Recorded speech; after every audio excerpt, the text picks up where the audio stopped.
Bonjour à toutes et à tous, bienvenue, j'espère que vous portez bien. Aujourd'hui, une nouvelle vidéo sur l'intelligence artificielle pour expliquer l'IA en profondeur, mais sans nier la complexité. Je le fais parce que, de par mon travail, de par ce que je mets en œuvre comme système IA, et aussi, bien sûr, de ma volonté de pouvoir créer le premier hub de classe qui enseigne l'intelligence artificielle au plus grand nombre de personnes. J'estime que pour moi aujourd'hui, quand on parle par exemple de la question des discriminations en Occident, en Europe, en France particulièrement, j'estime que pour moi, la première discrimination, avant les autres discriminations, c'est l'information, c'est l'éducation.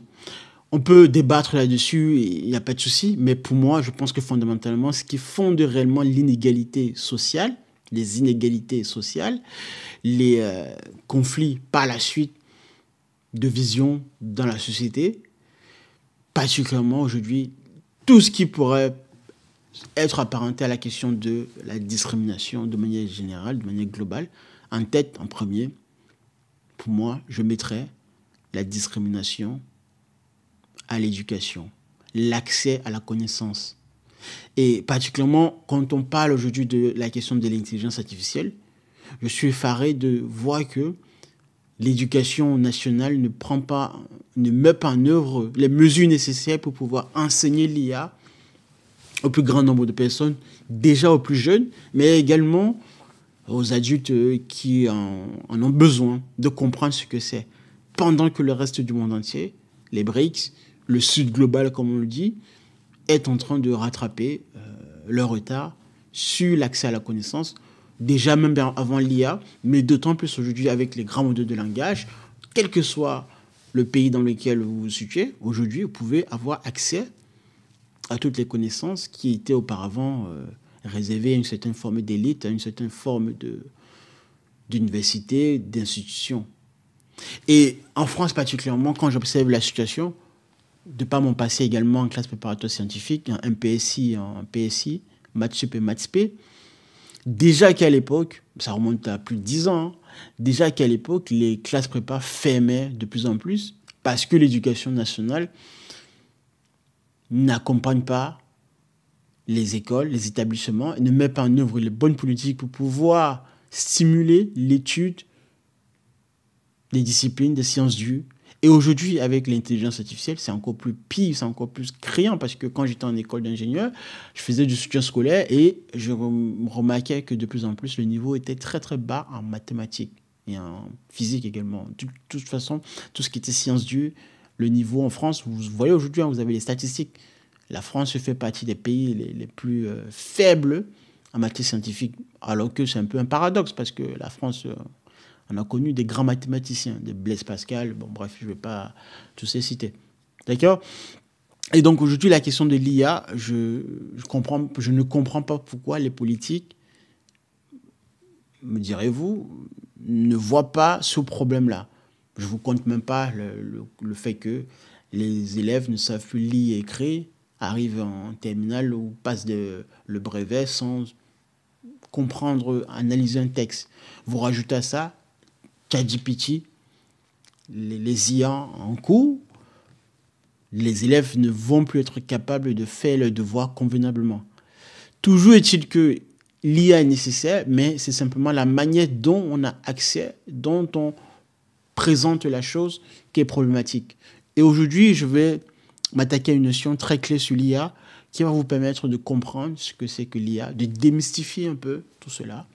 Et on va entrer en profondeur là. Donc l'IA se résume, s'il fallait résumer. Alors, la définition que je donne sur l'intelligence artificielle, pour commencer, alors, dans une forme sophistiquée, de résumé, vous pouvez retenir ceci, c'est l'illusion d'être compris. J'ai déjà dit et répété à maintes reprises et démontré que l'IA ne comprend pas ce que vous dites. L'IA ne fait que appliquer un calcul probabiliste, un calcul combinatoire sur vos mots, sur vos phrases. Et dans ce calcul-là, bien sûr, qui est une forme de mise en œuvre très sophistiquée à travers le langage mathématique, le langage informatique et la méthodologie de traitement de données, nous avons aujourd'hui des systèmes capables quand même, efficients, d'être capable de restituer le langage naturel, le langage humain dans une forme la plus évoluée. Mais toujours est-il qu'il faut avoir en tête que cela ne constitue pas la même compréhension que celle d'un humain. Donc c'est l'illusion d'être compris. Parce que aussi derrière, quand on pousse le bouchon plus loin, on constate qu'il y a des hallucinations qui est forcément inhérente à cet aspect-là. Pour parler de l'intelligence artificielle et de vous donner un point vraiment très fondamental de l'IA, l'IA pourrait être résumé parce que je le fais parce que il y a cet aspect de mathématiques qui est souvent très mis en œuvre dans le fait que les experts sur les plateaux qui sont invités pour la plupart essayent de vous parler de l'IA en de thèmes très sophistiqués, très abscons, très compliqués. Vous donne l'impression que ça ne vous concerne pas, la compréhension en background, et vous n'êtes que, entre guillemets, la personne, l'utilisateur final qui doit simplement utiliser, taper des prompts sans comprendre réellement ce qui se passe. Moi, j'estime que vous devriez comprendre réellement ce qui se passe derrière pour mieux appréhender ces outils-là et ne pas être leurré au quotidien quand vous échangez. Donc, d'un point de vue mathématique, l'IA, le problème de l'IA, le problème dans sa conception peut se résumer, pour le puriste, clairement, à ce que je suis en train de vous montrer ici, à des notions très simples mathématiques que vous avez vues au lycée, en classe de terminale. Donc ici, le concept de dérivabilité, mais derrière le concept de dérivabilité, c'est la question de l'optimisation. L'optimisation, en fait, c'est quoi? C'est une notion que nous utilisons sans avoir conscience, nous humains, au quotidien, depuis que l'humanité est humanité. Le cerveau humain est calibré toujours dans cette notion d'optimisation. Je vous donne un exemple. Quand vous allez faire vos courses, par exemple, qu'est-ce que vous faites? Souvent, vous faites une liste de ce que vous allez acheter. Et quand vous entrez dans le magasin ou dans le centre commercial, ce que vous faites en général, c'est quoi? C'est aller prendre les produits les plus importants pour vous. Vous les classez, vous les hiérarchisez. Et bien là, et même dans cette recherche-là, puisque vous connaissez de manière générale le centre commercial ou le magasin dans lequel vous avez l'habitude d'y aller, vous changez de chemin comme ça en fonction de la direction primordiale, prépondérante par rapport aux produits au pluriel que vous avez mis en tête dans votre liste. Vous êtes en train de résoudre un problème d'optimisation. Donc vous hiérarchisez parce que vous ne voulez pas perdre votre temps dans le magasin, vous voulez uniquement aller au plus vite. Donc votre cerveau calcule, sans vous le dire, de manière consciente, une fonction de coût. Une fonction de coût d'effort. Vous ne voulez pas perdre du temps, vous voulez passer moins de temps parce qu'à côté, vous avez d'autres occupations, d'autres choses à faire. Et donc, toute la vie, en fait, est basée sur un problème d'optimisation. Quelles que soient les situations dans lesquelles on se trouve, c'est toujours un problème d'optimisation. On peut toujours ramener cela à une situation d'optimisation. Qu'est-ce que je veux? Je veux obtenir un objectif clé. Qu'est-ce que je dois mettre en place? Une formation. Je dois suivre une formation. Je dois la suivre sur un temps limité pour passer ma certification le plus rapidement possible. C'est toujours une question d'optimisation. Que ce soit en entreprise, un alpiniste, par exemple, quand il veut monter une montagne, il veut atteindre le sommet, qu'est-ce qu'il fait? Bon, il étudie, il se dit, bon, ok, il faut que j'emprunte le chemin qui va me ramener le plus rapidement possible au sommet. Toujours une question d'optimisation. Et l'IA, aujourd'hui, c'est cette capacité d'optimiser le langage, les calculs basés sur le langage naturel. Le langage naturel étant un langage très vaste, donc le dictionnaire des mots, la manière dont on agence les mots pour constituer des phrases, le langage à travers, donc il faut constituer un sens, la syntaxe, la sémantique, l'orthographe, la grammaire. Pour nous humains, dans l'enseignement au quotidien, C'est quelque chose avec le temps qui se fait facilement et après on n'a même plus conscience quand on écrit une phrase de penser à chaque fois la syntaxe. Donc ça devient naturel. Mais sauf que pour la machine, pour pouvoir mettre tout cela en œuvre, il a fallu que l'on entraîne la machine sur de vastes quantités de données. Et cet entraînement poussé, justement, c'est effectué sur des milliards et des milliards de textes. Des textes sur Internet, des bibliothèques, des livres, etc. Et, in fine, il a fallu qu'on puisse en arriver à une situation dans laquelle la machine soit capable de restituer avec fidélité, avec fiabilité, son retour vis-à-vis de l'humain. Et pour cela, donc, il a fallu mettre en place des procédés mathématiques, informatiques, pour en arriver là, dont le problème d'optimisation. Et fondamentalement, l'IA se résume à ça, c'est toujours un calcul, une maîtrise de coût, d'optimisation. L'optimisation à travers quoi? Je vous donne un exemple. Quand vous étiez au lycée, pour revenir un peu à vos cours de mathématiques, en général, lorsque vous avez une fonction mathématique d'une variable réelle x, on vous demandait quoi? On vous demandait d'étudier le tableau de variation de cette fonction en question. Ce tableau de variation, en fait, tout simplement, vous montrait donc des segments dans lesquels vous avez la courbe qui pouvait être croissante, après décroissante, et ainsi de suite. Les points où la courbe changeait de variation, soit croissante, soit décroissante, soit monotone, ces points-là, justement, étaient là pour pointer du doigt à quel point nous avons une optimisation de la courbe, que ce soit en croissance haute ou en décroissance basse. Et vous allez me dire, mais comment on arrive-t-on justement à l'IA à travers cette problématique-là? C'est très simple. Déjà, avant de commencer, pour avoir un tableau de variation assez fidèle de la fonction, qu'est-ce qu'il fallait faire? Il fallait définir la fonction. La fonction était la représentation mathématique du problème. Donc, en général, par exemple, pour le calcul d'un bénéfice, en fonction de la variable clé qui va représenter le problème, on en arrive à établir l'équation mathématique de la fonction à optimiser. Donc, par exemple, ici, vous avez cette fonction bx qui est définie là. Très simple, hein, je ne sais pas du fait compliqué, hein, bien sûr. C'est pour vous donner vraiment l'explication concrète. Donc, qu'est-ce qu'on va faire? On va dériver cette fonction. OK? Parce qu'on veut calculer le bénéfice en fonction. Donc, x ici représente le nombre d'articles à produire. Et donc, on dérive, première dérivée, on calcule la première dérivée, on essaie de trouver où est-ce que cela s'annule pour trouver le point optimal. Et on va vérifier que ce point optimal-là est donc le point de bascule où la fonction va de séparation entre la croissance et la décroissance de la fonction. C'est donc là, sur ce point, par exemple ici pour x égale à 25, que on va pouvoir estimer que pour le bénéfice, pour atteindre un bénéfice maximum, il faudra la production de 25 articles optimaux. D'accord? Maintenant, le lien avec l'IA, c'est la même chose. Simplement, avec l'IA, on rajoute des milliards et des milliards de paramètres. D'accord? Donc là où vous avez auparavant, au lycée, étudié les fonctions d'une seule variable, x, avec l'IA, maintenant, on étudie des fonctions avec des milliards et des milliards de paramètres.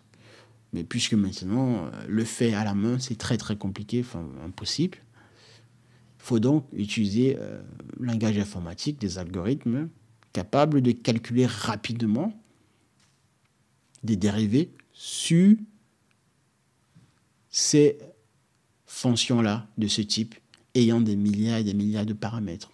C'est exactement, pour résumer, pour faire le lien entre ce que vous avez étudié en classe de mathématiques en terminale avec ce qui se passe dans les grands modèles de langage, dans l'IA de manière générale. C'est exactement ça. D'un point de vue mathématique, c'est ça.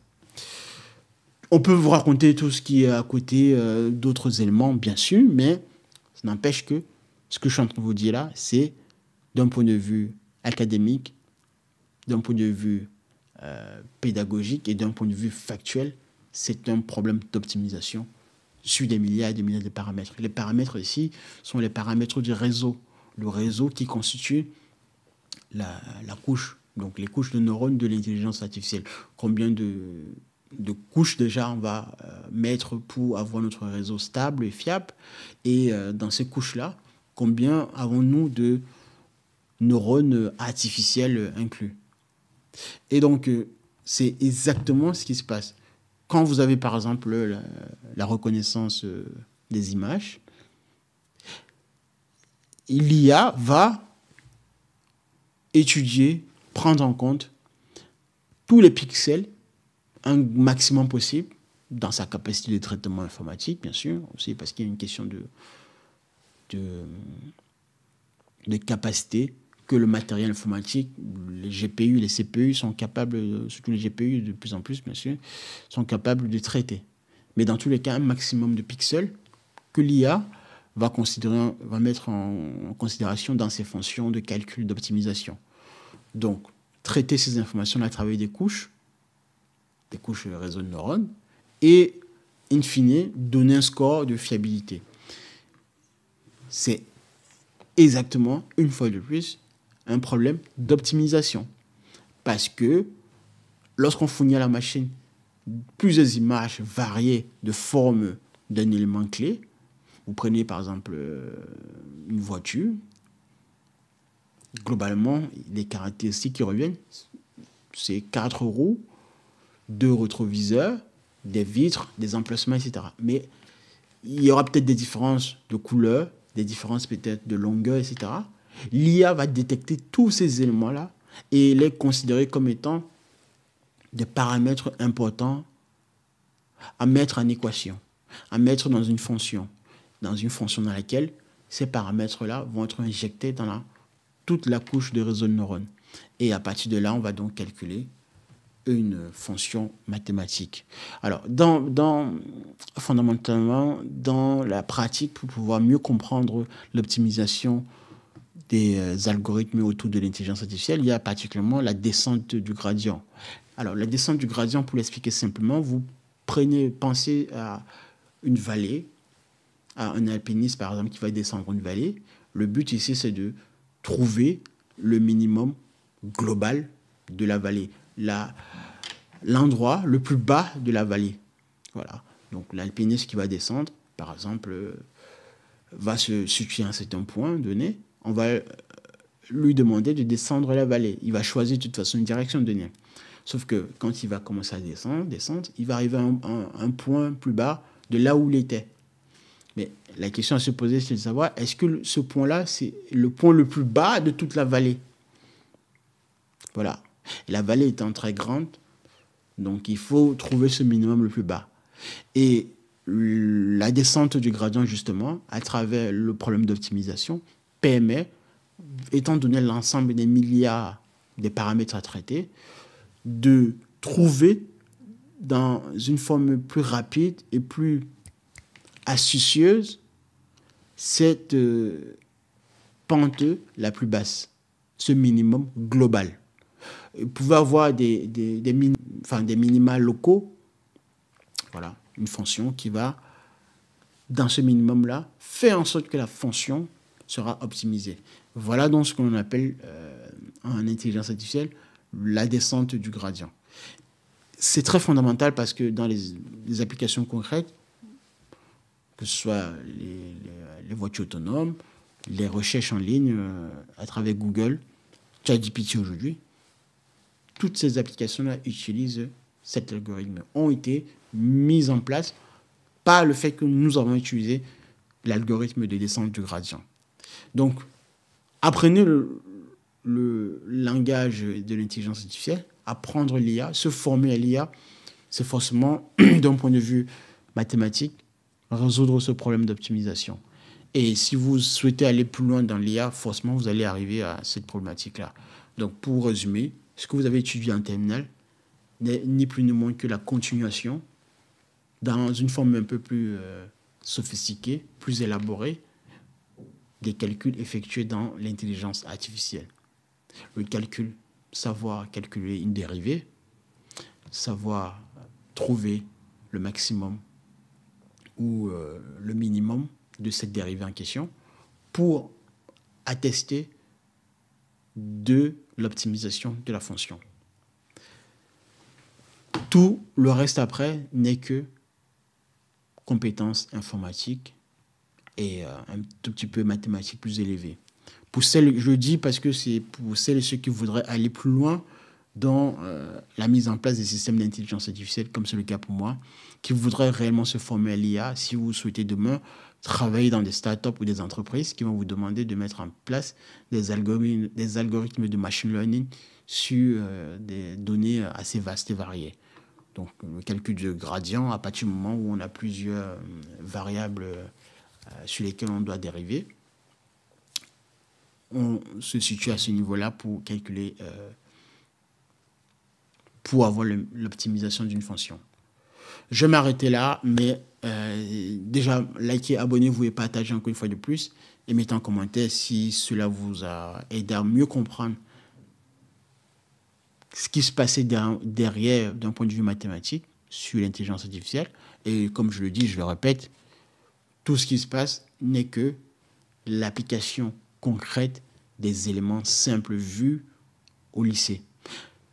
Je vais terminer ceci en disant, si vous avez un minimum de bagages très concrets en mathématiques de niveau bac, grâce à un peu de logique quand même, bien sûr, évidemment, grâce aujourd'hui à les LLM en question, vous pouvez vous lancer dans n'importe quel rôle, je le précise bien, dans l'intelligence artificielle. Nul besoin, par exemple, d'aller faire des cursus très longs, très difficiles, très coûteux.